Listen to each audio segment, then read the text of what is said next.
Salam sehat. Hari ini kita akan bahas Bandarmologi Karya yang pertama ya, dimana IPO tanggal 25 Juli 2022. Data diambil sampai dengan tanggal 12 September 2025. Kita langsung aja. Oh iya, apa ya? Sebentar. Ya, ini aja lah langsung ya, seperti biasanya.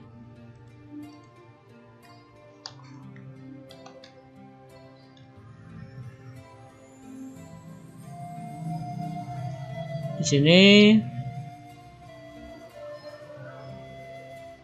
emiten karya itu ada perubahan saham ya yang menyolok gitu. Grand City SG PTE Limited ya, itu 41%. Ini SG itu Singapura kalau nggak salah ya, jadi asing ini ya. Kemudian PT Green Power Group Tbk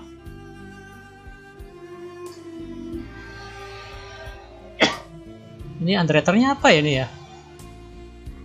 Nah, nanti ya, sebentar saya catat dulu. Catat dulu, di mana catatan saya? Ya, Green Power Tbk.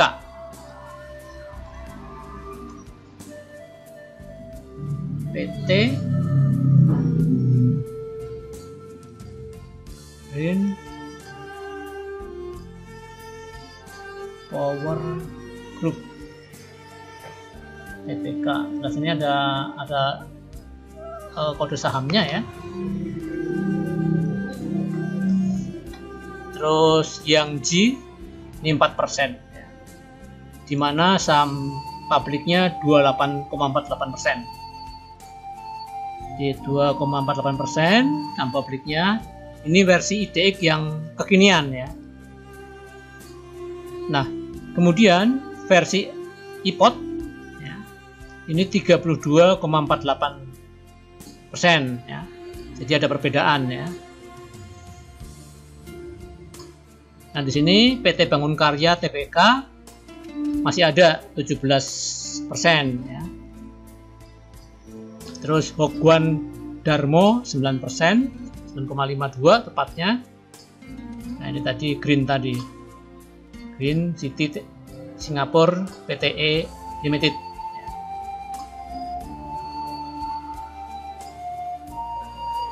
Di sini bergerak di General Construction and Steel Consultation.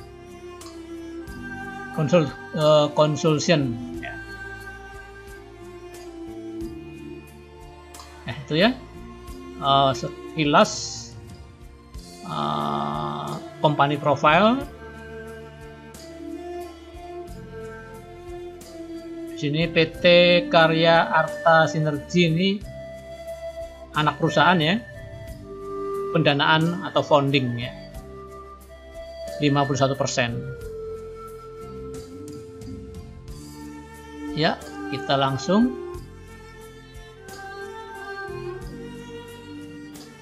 ya, underwriternya yaitu UI Indo Capital Sekuritas dengan harga IPO 125, di mana pada waktu berdirinya saham ini saham publiknya 20%, sedangkan founder share-nya 80%. Seiring berjalan waktu ini tidak berubah ya, walaupun datanya kacau balau. Kacau balau tuh sebelumnya karena kita nggak tahu saja ya. Kita kan orang luar, jadi ya tidak tahu persis apa yang terjadi di perusahaan tersebut. Nah, kita langsung aja ke data. Jadi last price kemarin di 244 minus 1,6% dari IPO yang 125. Jadi udah mengalami kenaikan 95 ya.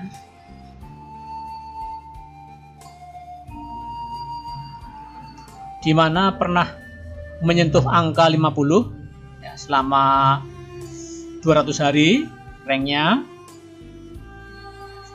dan average 113 ya. Jadi harga sekarang udah jauh di atas harga rata-rata selama 200 hari. Sedangkan high price itu 300. High price 300. Yang benar aja. Ntar ya.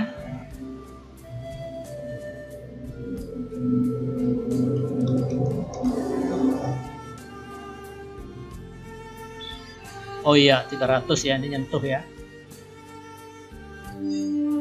Ya, 300 betul ya.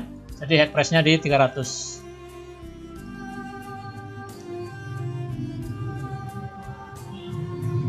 Nah, di mana ini saham publik, ini saham founder share.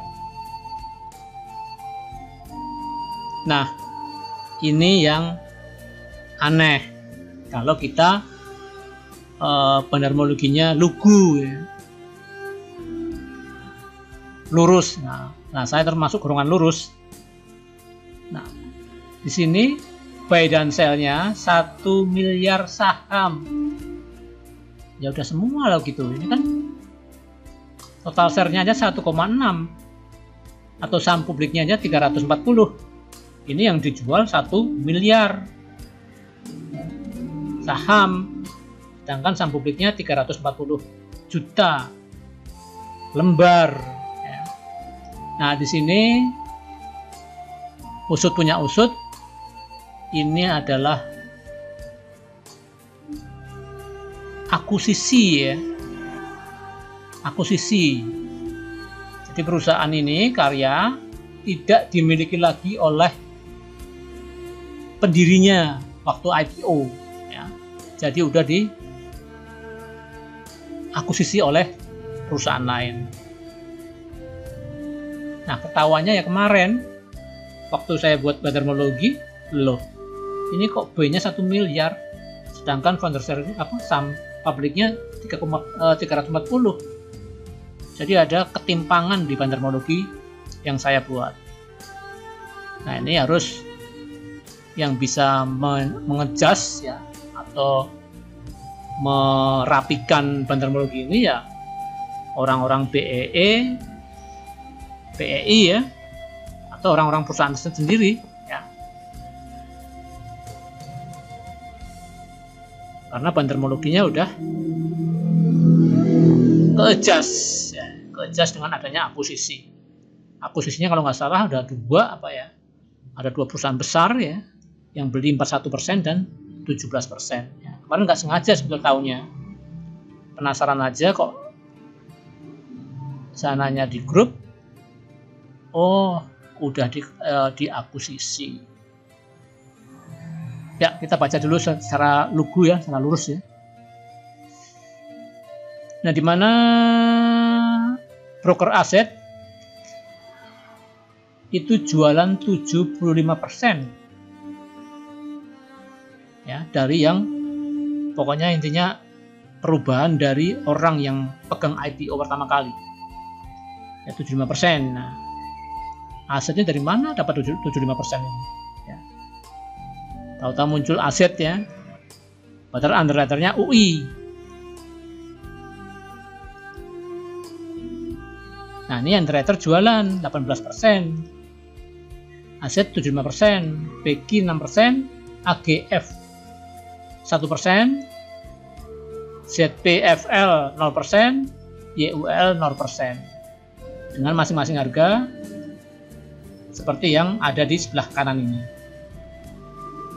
Asing hanya 1% yang jualan, mungkin di sini nih ya.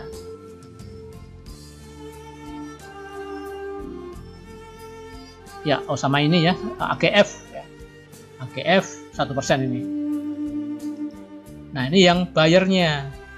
Sedangkan sellernya AIF beli 71%, XL 11%, CC 5%, BP 4%, Ini retail. Dimana asing 72%, yaitu AIF. Itu 1% udah 71 ya.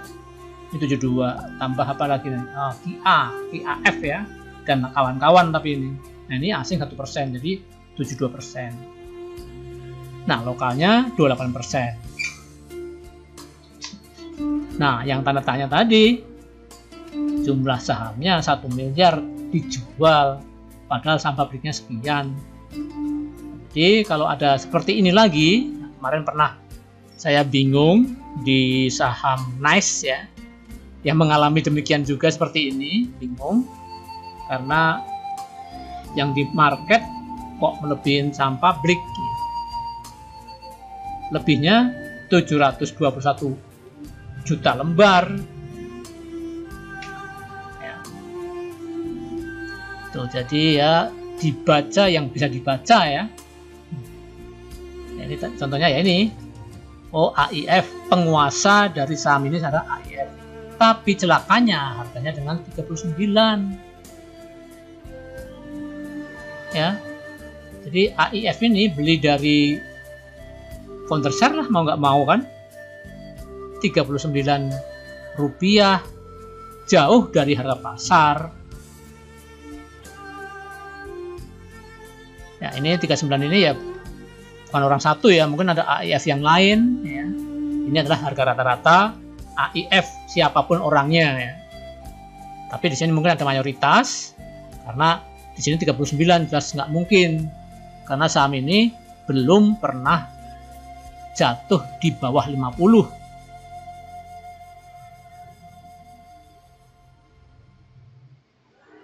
Jadi ini transaksinya udah lama sebetulnya ya. 39 ya. Padahal sekarang udah di 244. Kalau yang lain harganya masih wajar-wajar aja, 199, 210, 202 ya. Bahkan ini 293 ya.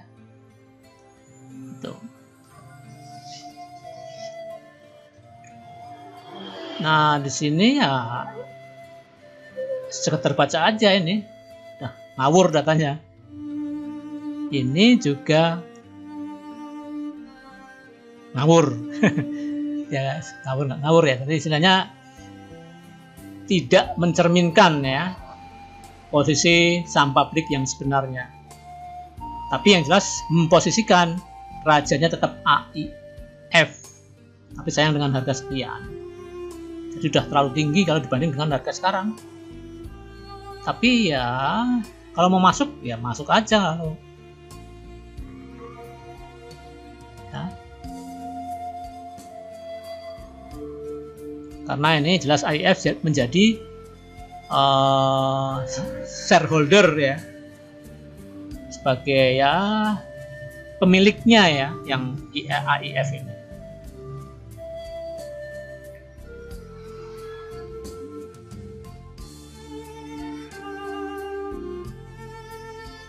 Dan kita lewatin aja ini. Cuma kasih catatan di sini 39 AIF megang 45% dari total saham yang ada. Underwriter-nya OIU ini udah jualan ini ya, enggak 979 lagi ini. Udah ganti orang ini. Ya, itu. Jadi nah ini ada transaksi di nego ya. Jadi kesimpulan bisa berupa akuisisi.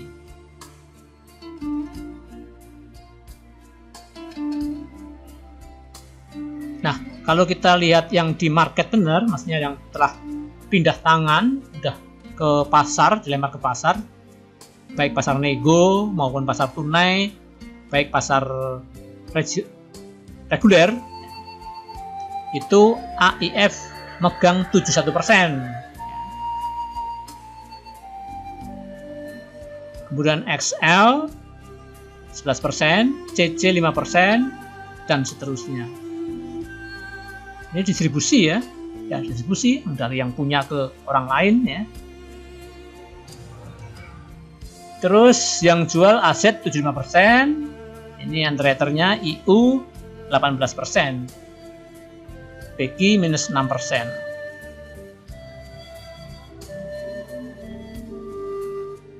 Nah, ini kacau yang ini. Nggak mencerminkan saham publik lagi.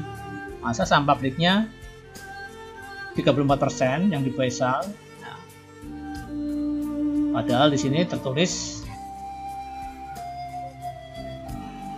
20%, kan nggak mewakili ya. Ya, karena ada. Nah, ini harus pinter orang ya, jadi pinter orang yang ngecas ya.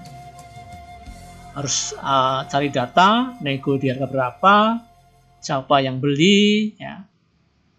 Nah, terus bantermologi lagi ya. Jelas kalau udah judgement ya angkat tangan saya. Lama buatnya bantermologinya. Kayak kita ngerjain ujian. Ya. Nah, jadi walaupun tidak ketahuan kemana, tapi yang jelas kesimpulan yang pasti di akuisisi. Ya. IPOT aja jadi bingung. Ini 32%, saham publiknya di sini 20%. Ya. Bursa aja juga bingung, masih 28% karena datanya belum di-adjust. Nah, tapi ini yang benar ya. Kalau ini kebenarannya ya 99% lah ya, bahwa memang saham publiknya 20%. Ini data yang terbaru, data baru hari Jumat kemarin ya. 20% saham publiknya. Jadi dari sini jelas bagus karena kepemilikan sahamnya diakuisisi ya. Jadi ada prospek ke depan. Oh ya, jadi perusahaan ini yang akuisisi ini itu bukan general contraction lagi atau steel contraction, tetapi lebih ke motor listrik dan energi vehicle energy ya, atau EV ya, listrik lah intinya, motor listrik, baterai listrik intinya itu ya.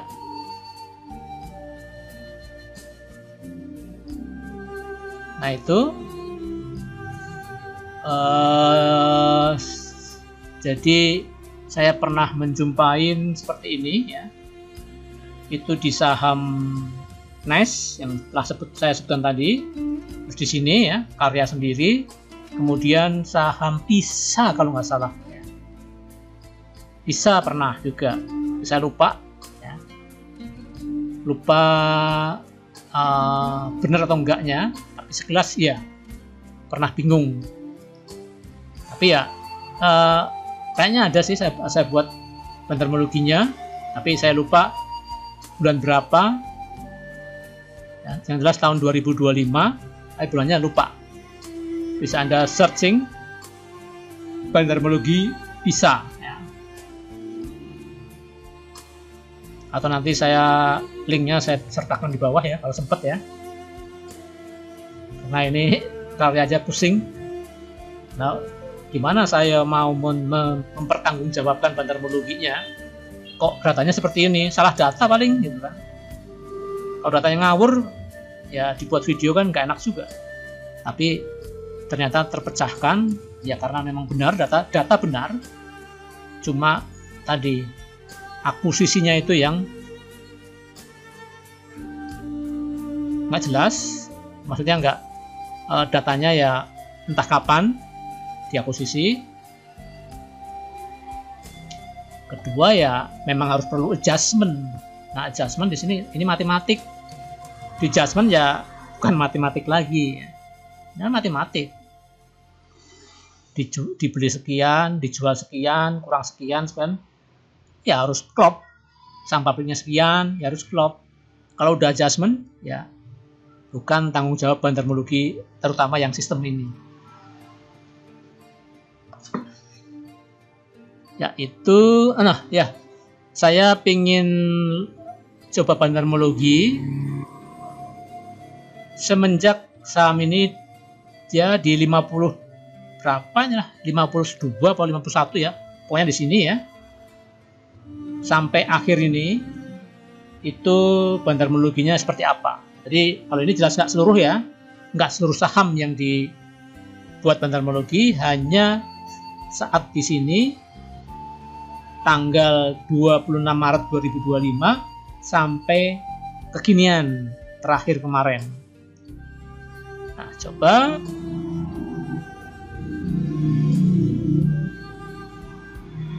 nah ini ya, dari tanggal 26 Maret 2025 sampai tanggal 13 ya 12 tepatnya, 13 kan Sabtu, jadi nggak dihitung lah Sabtu ya. Nah, jadi proses akuisisinya juga baru kemarin ya, belum lama lah ya, ini 39 soalnya, dari bulan 3 ya, karena ya memang itu ya, jadi ada rumor bahwa Karya mau diakuisisi misalnya ya. Nah, itu kan belum transaksi, ya baru rumor kan, data juga nggak ada karena rumor. Setelah deal, harga udah melambung tinggi.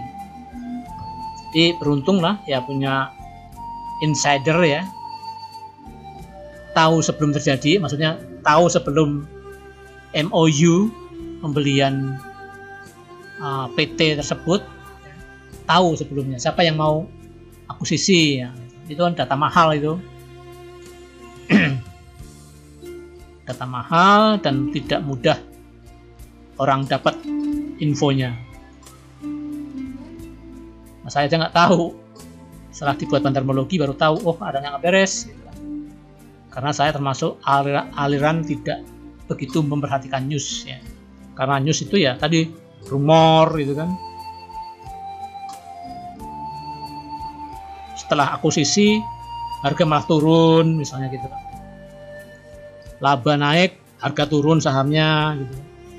Jadi kan harus pinter-pinter memilah-milah ya, kalau kita belajar news itu ya, harus pinter memilah-milah news yang mana menjebak, news yang mana memang betul-betul bagus. Nah, terus terang saya lebih suka news-news yang pasti. Misalnya news masuk MSCI, news masuk indeks FTSE, news masuk IHSG, ya, itu kan pasti.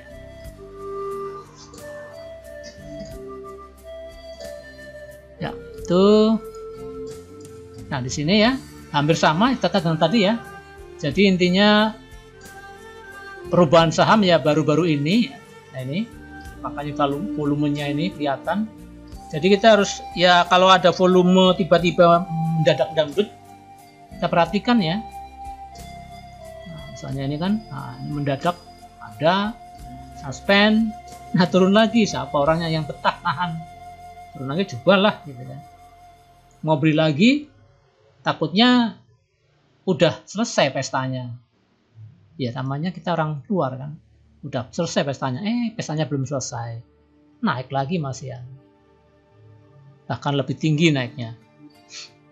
Ya, itulah resiko di dunia saham ya. Jadi saham bergerak sebelum kejadian yang menurut hukum itu sah. Setelah disahkan, harga bisa malah koreksi.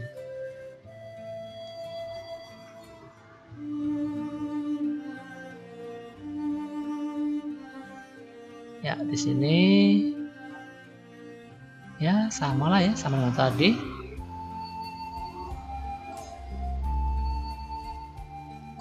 Oh ya, positifnya lagi ya, ini tadi nggak saya sebut, ini asing di sini 41,6%, yaitu AIF tadi, SG tadi.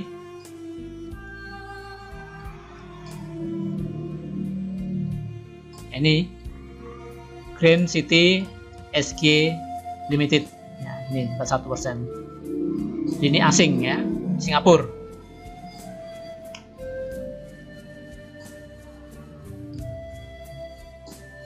Ya, ada berita yang lain. Nah, ini beritanya ya, saya saya cari tadi, penasaran.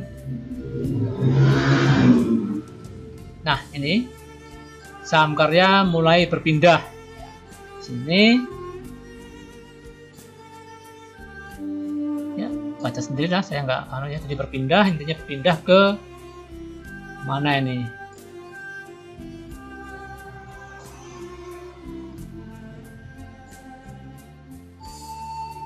ya ini ke Green City Singapura, terus ke ya ini yang ke Grand City ya, yang 41% ya. Tanggal berapa coba saya lihat.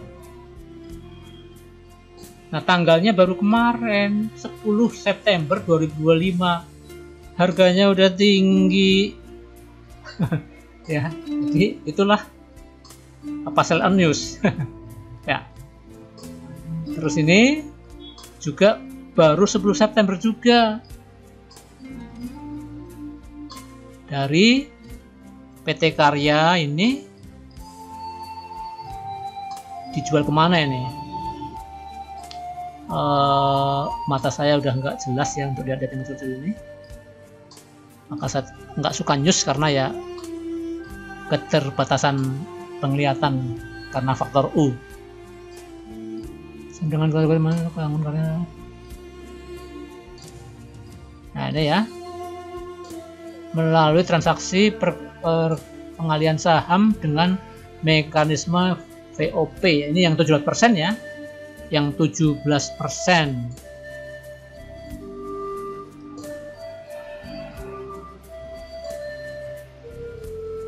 Kemana jualnya ini?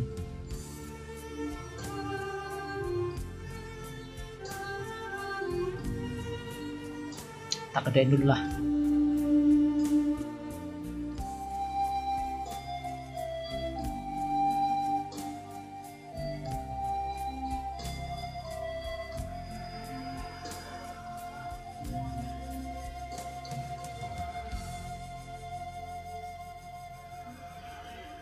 Udah lama ya, nanti udah terlalu lama ya. Intinya ada dua transaksi, yang ini 17% ya, yang tadi 41%. Nah, itu datanya, data pendukung. Yang 17% itu ini, oh, Bangun Karya ya.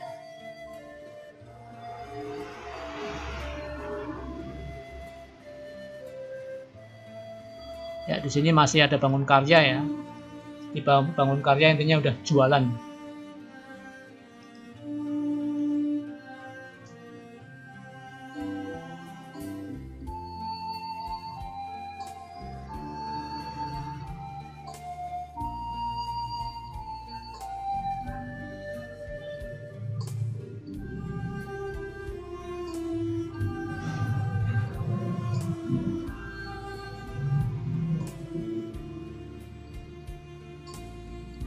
Di sini ya, pasca transaksi pengalihan saham, maka porsi kepemilikan PT Bangun Karya Arta Lestari di Karya menjadi nihil ya.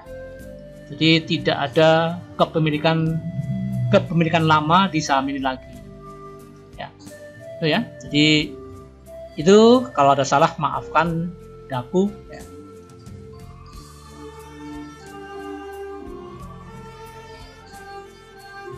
Saya kira kembali ke judul ya, kita save aja. Salam sehat.